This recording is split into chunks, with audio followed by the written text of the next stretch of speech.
Hello friends, आप सबका स्वागत है राजस्थान एकेडमी पे। जैसे आप सबको पता है, हम लो रिलेटेड वीडियो बनाते हैं। आपका कोई भी क्वेश्चन या डाउट या क्वेरी हो तो आप कमेंट सेक्शन में हमें पूछ सकते हैं। चलो स्टार्ट करते हैं आज का वीडियो। हम लोग अपकृत्य विधि पढ़ रहे हैं। आपने यदि पिछला वीडियो नहीं देखा है तो आप प्ले लिस्ट में जाके वीडियो चेक कर सकते हैं। आज हम पढ़ेंगे कठोर दायित्व का सिद्धांत। इस सिद्धांत के अंदर हम जानेंगे कि मतलब देखो, दो प्रकार के दायित्व होते हैं, सामान्य दायित्व और कठोर दायित्व। अब जो सामान्य दायित्व होता है उसमें किसी व्यक्ति द्वारा कोई कार्य किया जाता है और वो कार्य उसके उपेक्षा से किया जाता है, तब उसके लिए मतलब हम क्षतिपूर्ति प्राप्त कर सकते हैं किसी कार्य का। अपकृत्य विधि में दो प्रकार के दायित्व होते हैं, एक सामान्य दायित्व, एक कठोर दायित्व। सामान्य दायित्व वह होता है जिसमें किसी व्यक्ति की उपेक्षा के कारण किसी प्रकार की हानि हुई हो। अब उपेक्षा के कारण हानि हुई है तो वो साधारण दायित्व के अंतर्गत आएगी। उसमें व्यक्ति को क्षति होना और उसकी उपेक्षा के कारण होना, इस बात को साबित करना पड़ता है। यदि उस व्यक्ति की उपेक्षा के कारण नहीं हुई है, उसने कोई लापरवाही के कारण नहीं हुई है, या उसको कोई सावधानी बरतनी थी वो उसने बरती है, फिर उसके बाद में हुई है, तो उसका दायित्व उस पर नहीं होगा और वो क्षतिपूर्ति प्राप्त करने का अधिकार नहीं रखेगा। इसीलिए फिर कठोर दायित्व के सिद्धांत का उद्भव होता है। कठोर दायित्व का सिद्धांत ये बताता है कि आपके पास में कोई भी खतरनाक पदार्थ है, वस्तु है, कुछ भी है, संकट उत्पन्न करने वाली वस्तु है, तो उसके लिए आपको विशेष जिम्मेदारी हो जाती है आपकी। उसके कारण जो भी हानि होती है उसके लिए उत्तरदायी आप होंगे, चाहे आपकी उपेक्षा के कारण हो या ना हो, आपकी गलती के कारण हो या ना हो। उन वस्तुओं के लिए विशेष सावधानी बरतने की आपकी जिम्मेदारी बनती है। यही कठोर दायित्व का सिद्धांत है। इसको एक उदाहरण से हम समझ सकते हैं कि घनी आबादी के बीच में आप खतरनाक गैस का प्लांट लगाते हैं, तो कारखाना लगाते हैं, उसके गैस के कारण किसी व्यक्ति की मृत्यु हो जाती है, तो उस व्यक्ति की मृत्यु की जिम्मेदारी आपकी होगी, क्योंकि आपने खतरनाक संकट उत्पन्न करने वाले पदार्थ का उपयोग किया है, तो उनकी विशेष ध्यान रखने की जिम्मेदारी भी आपकी है। ये ज़्यादातर पेट्रोलियम पदार्थ, गैसीय पदार्थ, केमिकल, जो भी खतरनाक जो भी मतलब पदार्थ होते हैं, जैसे जनहानि का या विशेष प्रकार की क्षति पहुंचाने वाले पदार्थ होते हैं, उनके ऊपर ये लागू रहती है। में एक MC मेहता बनाम यूनियन ऑफ इंडिया का मामला है, जिसमें बताया गया है जो व्यक्ति इस प्रकार का कार्य करेगा, इस प्रकार के पदार्थ को रखेगा, उसी व्यक्ति का यह दायित्व रहेगा कि उससे उत्पन्न होने वाली क्षति की पूर्ति वो करे, क्योंकि उस वस्तु के लिए उसको विशेष ध्यान रखने की आवश्यकता थी। यूनियन ऑफ कार्बाइड कॉर्पोरेशन बनाम यूनियन ऑफ इंडिया के मामला एक विख्यात मामला है जो कठोर दायित्व के सिद्धांत को स्पष्ट करता है। इसे हम भोपाल गैस कांड के नाम से भी जानते हैं।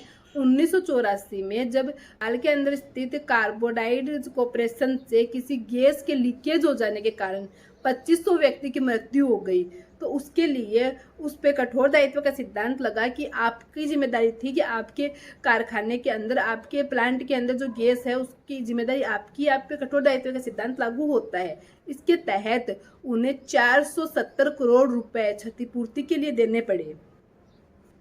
इस प्रकार कठोर दायित्व का सिद्धांत यह स्पष्ट करता है कि कोई भी व्यक्ति अपने किसी कृत्य से यह नहीं कह सकता कि ये मेरी लापरवाही से नहीं हुआ है, या मुझे पता नहीं था, या मेरी उपेक्षा नहीं थी। वो उस बहाने को खत्म करता है और क्षतिपूर्ति के लिए अपकृत्य विधि के अंदर हमें बताता है कि हम किस प्रकार अपकृत्य में वाद ले सकते हैं, उससे क्षतिपूर्ति प्राप्त कर सकते हैं। कठोर दायित्व के सिद्धांत के 3 आवश्यक तत्व है। सबसे पहले अपनी भूमि के ऊपर, अपने स्थान के ऊपर किसी खतरनाक या विस्फोटक पदार्थ या किसी चीज को रखना, फिर उसका उस स्थान से रिष्टि होना मतलब पलायन होना, और फिर उससे क्षति कारित होना। कठोर दायित्व के सिद्धांत के कुछ अपवाद भी दिए गए हैं, उनके बारे में हम डिटेल से अध्ययन करेंगे। सबसे पहला अपवाद है देववीय या फिर ईश्वरीय कृत्य। जिस कार्य पे ईश्वरीय मतलब प्राकृतिक रूप से होता है, उसके लिए आप उसको उत्तरदायी नहीं ठहराया जा सकता। जैसे कोई कार्य है उसके अंदर, जैसे एक उदाहरण द्वारा जलकुंभ है, उन पे भारी वर्षा के कारण वो फट जाते हैं, तो उसके लिए उस व्यक्ति को नहीं ठहराया जा सकता कि तुमने जलकुंभ क्यों बनाई, क्योंकि वो फटना वर्षा के कारण हुआ, वर्षा उसके हाथ में नहीं थी। दूसरा कारण रहेगा अनजान व्यक्ति का कृत्य।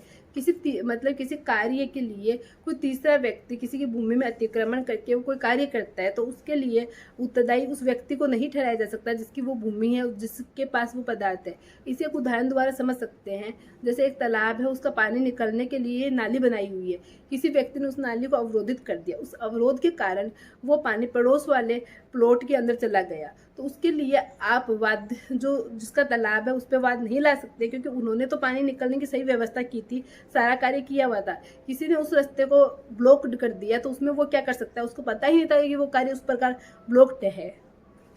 तीसरा सिद्धांत है स्वाभाविक उपयोग करना।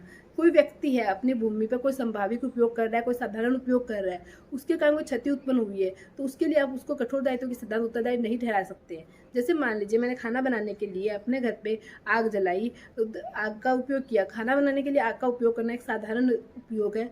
किसी कारणवश वो आग पलायन होकर पड़ोस में चली जाती है, तो मेरे पे कठोर दायित्व का सिद्धांत नहीं लगेगा, क्योंकि मैंने तो नॉर्मल खाना बनाने के लिए आग जलाई थी, वो बिना मेरी लापरवाही के और किसी कारण से वहाँ पलायन हो गई है, तो उसमें मेरा दायित्व नहीं रहेगा। कारण है वादी की सहमति से, मतलब जो प्रतिवादी और वादी है दोनों ने अपनी सहमति से, रजामंदी से किसी कार्य को किया है, पूछ के एक दूसरे के हाँ के अनुसार, सहमति के अनुसार किया है, फिर उसके बाद में किसी प्रकार की क्षति उत्पन्न होती है, तो उसमें कठोर दायित्व का सिद्धांत लागू नहीं होगा। पांचवा कारण है सव्यवादी की गलती से किसी कार्य का होना।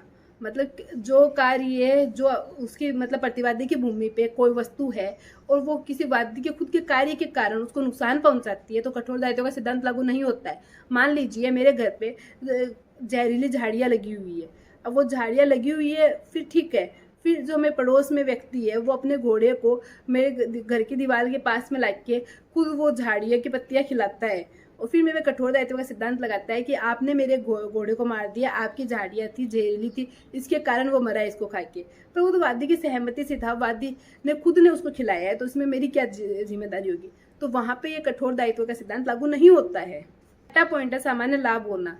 मान लीजिए मैं और मेरे जो मेरे ऊपर वाले व्यक्ति है, दोनों एक ही पाइपलाइन का यूज कर रहे हैं, सामान्य लाभ के लिए कर रहे हैं। किसी कारण से उस पाइपलाइन में प्रॉब्लम हो जाने के कारण उनके घर पे कोई इश्यू हो जाता है, तो उसके लिए वो मेरे को जिम्मेदार नहीं बता सकते हैं, क्योंकि ये पाइपलाइन दोनों के लाभ के लिए, दोनों के सहमति से स्थापित की गई है, तो इससे जो भी हानि होगी वो दोनों की होगी। इसमें कठोर दायित्व का सिद्धांत न मैं उन पे लगा सकती हूँ, न वो मेरे पे लगा सकते हैं।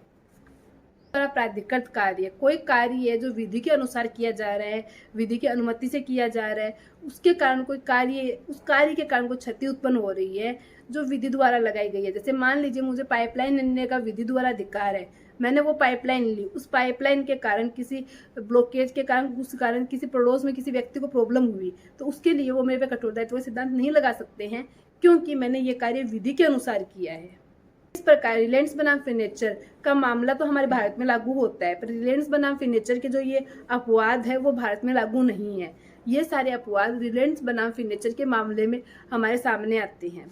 Thank you for watching. कोई भी इस क्वेश्चन के बारे में आपकी क्वेरी हो, क्वेश्चन हो, डाउट हो, तो आप हमें कमेंट सेक्शन में पूछ सकते हैं।